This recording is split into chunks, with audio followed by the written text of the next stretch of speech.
Welcome to KNN. KNN is brought to you by Bob Knakal, Chairman of New York Investment Sales at JLL.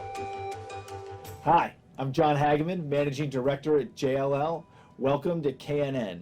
Today I'm here with Bob Knakal, Chairman of New York Investment Sales, and today we're going to talk about the first quarter 2019 investment sales market. So Bob, now that the first quarter is behind us, tell us what we saw throughout the first quarter activity.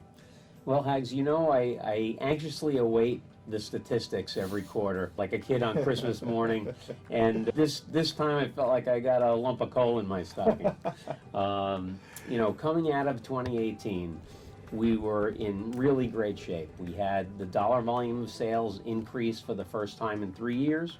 The number of properties sold increased for the first time in 4 years, and we felt that momentum was going to carry forward into this year, and that fundamentals were getting a little better, and that we expected that prices would turn the corner and all head up sometime in 2019.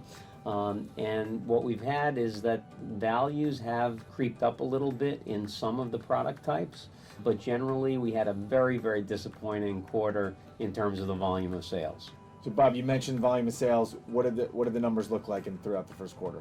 Well, for the investment sales market in New York City, for transactions over $10 million, there was $4.5 billion of sales. Annualizing that at $18 billion, that would be a 34% reduction from the $27 billion and change that we had in 2018. So that was a disappointing number. If we look at the number of properties sold, there were 40 sales in the first quarter that were over 10 million. At 160, that would be 31% below the total that we had in 2018. So both of those metrics were down by about a third.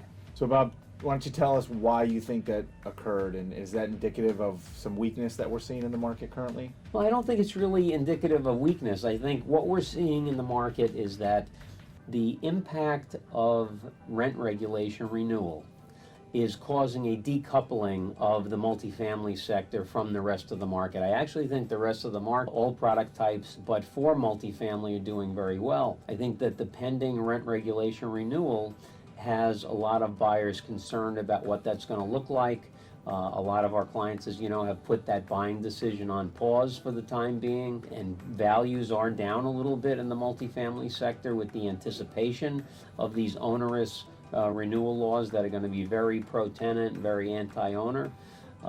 So that in itself has caused a tremendous shakeup in the volume that we're seeing. And Bob, why do you think that multifamily is having such an overall impact on the market? Well, that's because the majority of the buildings in the city are multifamily buildings. So it's interesting how a disruption in just one product segment can have such an impact on the broader market. But it's really because the percentage of multifamily buildings in the marketplace is so high. So Bob, outside of multifamily, are you optimistic for the rest of 2019 on the remainder of the market? I am, Hags. I think that the underlying fundamentals are very good. Again, if you remember that the broader economy is doing very well. The job numbers keep coming in well. We have wage growth. We have GDP growth. All of those things are very, very positive for the underlying fundamentals of real estate. They continue to improve.